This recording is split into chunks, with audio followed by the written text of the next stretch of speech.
কুয়াকাটা বাঁচাও, পর্যটন বাঁচাও এই স্লোগানকে সামনে রেখে পটুয়াখালীর কুয়াকাটা সমুদ্র সৈকত রক্ষার দাবিতে মানববন্ধন অনুষ্ঠিত হয়েছে।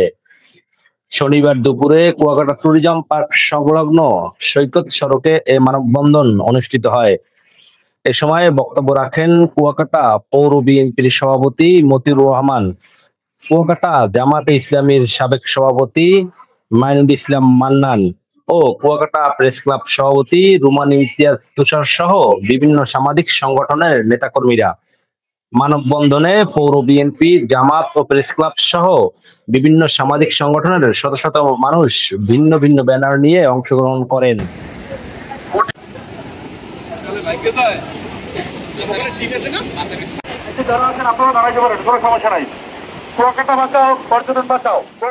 বক্তারা বলেন, অব্যাহত ভাঙনে সৈকতের সৌন্দর্য ও পরিবেশ ধ্বংস হওয়ার ফলে পর্যটকদের আগ্রহ কমে যাচ্ছে, যা কুয়াকাটার পর্যটন শিল্পের জন্য বড় হুমকি।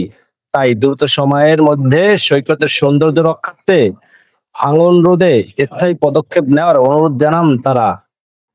Infinity TV news desk report.